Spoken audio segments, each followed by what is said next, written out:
Аскар Акаевич, мына азыр эле айтылды, ушул дос кыйынчылыкта билинет дейт. Ким менен иштешип, ким менен көп жүрдүңүз, албетте ал сиз өзүңүз таразалайсыз. Ал эми канчалык ушул кырдаалга, ушул окуяга бааны бул тарых өзү берет. Бирок биз азыр ушул эмоцияга алдырбастан жөн эле ушул сиз өзүңүз айтсаңыз, канчалык ушул сиздин ишенимиңиз бар эле сиздин айланаңыздагы, тегерегиңиздеги ушул адамдарга азыр кандай өзгөрдү, өзгөргөн жокпу? Эми саясатта мындай ишенич болушу мүмкүн эмес да, мындай толук ишенич болушу мүмкүн эмес. Ошондуктан мен ушу канча саясатта болсом, мен мындай эсептечимин да, ушу бирге элдин кызыкчылыгы, мамлекеттин кызыкчылыгы үчүн бирге иштеш керек.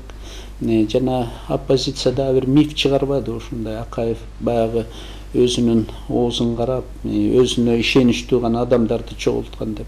Андай эмес. Мен оппозициядан деле көбүн чакырып, пайдаланып келбедим беле, туурабы? Ошол эле мына мисалы Текебаев деле өз убагында мамлекеттик кызматта иштеп кетти, кийин кайта депутаттыгына кеткен болчу. Дагы көп оппозиционерлер ушу мамлекеттик кызматта иштеп эле жүрүшпөдү. Кулов боюнча эмнени айтат элеңиз? Кулов боюнча эми мамиле, Кулов боюнча Кулов менен мамилебиз албетте мындай татаал болду. Мен ушу Кулов менен болгон мамилени мындай бир нече этапка бөлөр элем да. Биринчиден, биринчи жылдары абдан жакшы кызматташтык. Ошо мен Куловду колдоп, жакшы эле көтөрдүм. Мына министр кылдым, вице-президент кылдым, губернатор болуп иштеди, коопсуздук комитетинин төрагасы болуп иштеди, Бишкекте мэр болуп иштеди. Анан эми ошол бийик кызматтарда өзү сакталып кала алган жок. Өзүнөн кетти деп эсептейм.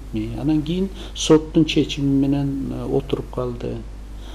Бирок мына 24 мартта бошонуп чыкканда мен өзүм адам катары кубанычта эле болдум.